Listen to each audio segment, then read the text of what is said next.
नेता प्रतिपक्ष की हम बात करते हैं और उनमें अखबारों में जो स्टेटमेंट दे रहे हैं वो निराधार है और उसकी पूरी कार्रवाई को हमने सदन में रखा।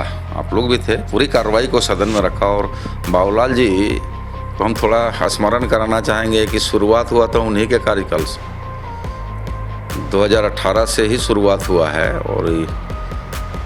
और शुरुआत निकलते निकलते 4 साल 5 सालों में इस तरह की घोटाला हुआ है। उसमें इनकार हम नहीं कर सकते हैं, लेकिन जितनी भी कार्रवाई है, एसीबी की कार्रवाई उसमें चल रही है, सीआईडी की कार्रवाई चल रही है, जिला प्रशासन की ओर से कार्रवाई कर रही है, माननीय न्यायालय में मामला लंबित है। और यहाँ तक आपकी संज्ञान में बताता हूँ कि जो मुझे जानकारी है, इसकी पुष्टि हम नहीं करते हैं, लेकिन जो चर्चाएँ हैं कि ईडी भी संबंधित अधिकारियों को नोटिस भेजा है, उसका भी पूछताछ हो रहा है। तो इसमें जो भी कार्रवाई विधि सम्मत होना है वो सारी कार्रवाई चल रही है और जो भी दोषीवार होंगे निश्चित तौर पर वो बख्शे नहीं जाएंगे। मैंने कई पदाधिकारियों को भी कार्रवाई किया है, आप लोग भी देखे होंगे, अभी सस्पेंड हुए हैं। और जो भी विभाग के द्वारा या फिर जांच एजेंसियों के द्वारा जो भी अग्रतर कार्रवाई की जाएगी, विभाग उस पर कार्रवाई करेगी। मैंने तो विधानसभा में बड़ा स्पष्ट कहा है कि आपको भी कहेंगे, आज भी कहेंगे कि थोड़ा भारतीय जनता पार्टी के लोगों से भी पूछ लीजिए कि भाई केंद्रांश दिलाने में कब सहयोग करेगा। जहां हमारा 6500 करोड़ रुपया केंद्रांश बाकी है, केंद्रांश मिल जाए तो निश्चित तौर पर हर योजनाओं को हम लोग 100% पूरा करेंगे और राज्य की जनता को शुद्ध पेयजल आपूर्ति करेंगे। लेकिन सर, पिछला जो आपको केंद्र राशि आवंटित है उसका 45% ही आप लोग खर्च कर पाए हैं। आप विपक्ष का भाषा बोल रहे हैं, लगता है विपक्ष वाला आपको कुछ स्पेशल जड़ी बूटी पिलाया है। मैंने कहा यूटिलाइजेशन सर्टिफिकेट मैं दे चुका हूँ 24 में ही, अब कौन सा हम लोग खर्च नहीं कर पाए। मैं तो जितनी पैसा राशि केंद्र ने दिया उन सारे पैसों को खर्च करके यूटिलाइजेशन सर्टिफिकेट हमने केंद्र को भेज दिया। अब तो देखने का चीज़ है। और उसके बाद 6500 करोड़ के लायबिलिटी खड़ा है। इसलिए हमने कहा कि विपक्ष को लोगों को शायद जानकारी नहीं है, थोड़ा उनको यह स्मरण कराइए, याद दिलाइए, और नहीं तो चमन प्राश लेके भी जाइए कि भाई खाओ थोड़ा और देखो थोड़ा। लेकिन सर, जो नए बजट में आपको 24-25 में केंद्र ने जो आवंटित की है राशि, वो राशि क्यों नहीं केंद्र आपको दे पा रहा है? मैं तो यही से सवाल बार बार कहा हूँ। हमको पूछिएगा कि पेट में दर्द, हमको हर पूछिएगा कि कैसे ठीक होगा। अरे डॉक्टर ने बताया कि कैसे ठीक होगा। हम तो कह रहे हैं कि 6500 रुपया मेरा बकाया है, केंद्रांश हमको मिलेगा। क्योंकि ये नल जल योजना का जो फार्मूला है, केंद्रांश 50% है और राज्यांश 50% है। तो हमको राज्यांश हम तभी खर्चा कर पाएंगे जब हमको केंद्रांश मिलेगा। ये नीतिगत निर्णय है। तो जब तक केंद्रांश हमको नहीं मिलेगा तब तक हम राज्यांश नहीं लगा सकते हैं। और अभी हमने करीब करीब 1000 करोड़ अभी चालू पिछले वित्तीय वर्ष में माननीय मुख्यमंत्री जी से अनुनय विनिमय करके 1000 करोड़ रुपया लिए थे, जो कुछ योजनाओं को हमने दिया है। लेकिन यहाँ स्थिति है कि केंद्रांश को अगर हम न मिले और राज्यांश के मद से अगर हम पैसा दें तो वो अभी नहीं हो पाएगा। क्योंकि हमको अगर इक्वल वैलेंट में करना है कि 50% राज्यांश और 50% केंद्रांश। इसलिए जब तक केंद्रांश नहीं मिलेगा योजनाएं पूरी नहीं हो सकती है। फिर से मैं अपील करूँगा आपके माध्यम से जल शक्ति मंत्री केंद्र सरकार से, माननीय प्रधानमंत्री जी से, और आपके माध्यम से सारे लोगों को कि भाई जल्दी से केंद्रांश दिलाने में, जो लोग आज ये बात को कह रहे हैं कि नल जल योजना बंद पड़ी है, जो लोगों को पानी नहीं मिल रहा है, अपील है मेरा आपके माध्यम से, आपसे भी चाहेंगे कि नल जल योजना को चालू कराने में सहयोग करें, केंद्रांश दिलाने में सहयोग करें। सरकार को पारदर्शिता अपनानी चाहिए। झारखंड बने हुए मात्र 25 साल हुए हैं।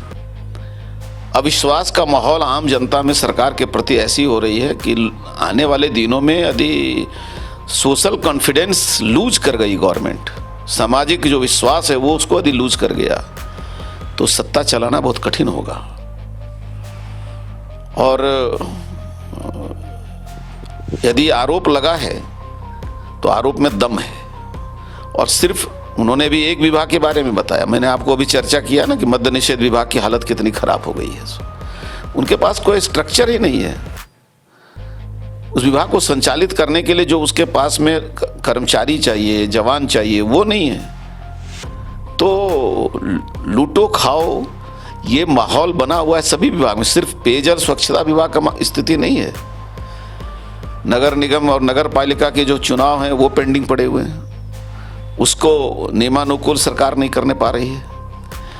एक हम तो कहते हैं घोषणा किया है तो वो भी महीने महीने उसका भुगतान होना चाहिए मैया योजना का। लेकिन सारी योजनाएं बंद कर दी और मैया योजना भी नहीं चला पा रहे हैं। कोई बाहर से निवेशक झारखंड में झारखंड का विकास तब तक नहीं होगा जब तक यहां पर निवेश करने वाला कोई न आए। और वर्तमान सरकार की हालत यह है कि एक भी निवेशक झारखंड में आने के लिए तैयार नहीं है, माहौल नहीं है। मुख्यमंत्री जी तो विदेश दौरा पे जा रहे हैं निवेशकों को आमंत्रण करने के लिए। देखूंगा, इंतजार करूंगा कि विदेश से लौटने के बाद मुख्यमंत्री जी कितने निवेशक को झारखंड लाएंगे। यहाँ पर भूमि निवेश करने के लिए फैक्ट्री चाहिए, कारखाने चाहिए, कार्यालय चाहिए, उसके लिए ज़मीन चाहिए। ज़मीन की व्यवस्था सरकार के पास कितनी है, इसको पहले उनको जग जाहिर करना चाहिए कि हमारे पास इतने ज़मीन हैं जो हम इन्वेस्टर को देने की स्थिति में हैं। माइनिंग करने के लिए, मेजर माइंस के लिए तो ज़मीन उपलब्ध नहीं हो पा रही है। फॉरेस्ट सारे विभागों के विकास पर अवरोध लगा हुआ है। फॉरेस्ट डिपार्टमेंट और सिविल डिपार्टमेंट के बीच में एक शीत युद्ध चल रहा है झारखंड में। मैं आपको बताऊं कि मैं समझता हूं कोई ऐसा जमीन पर काम करने वाली कोई प्रपोजल नहीं जिसमें भी फॉरेस्ट डिपार्टमेंट से उस पर ऑब्जेक्शन ना हो। कहीं पर सरकार यदि इंफ्रास्ट्रक्चर देगी, उसके लायक उसने माहौल बनाया है क्या? तो मुझे लगता है कि झारखंड दिग्भ्रमित हो गया है और वर्तमान जो गठबंधन है वो अपने अपने लाभ के लिए कोशिश कर रहा है।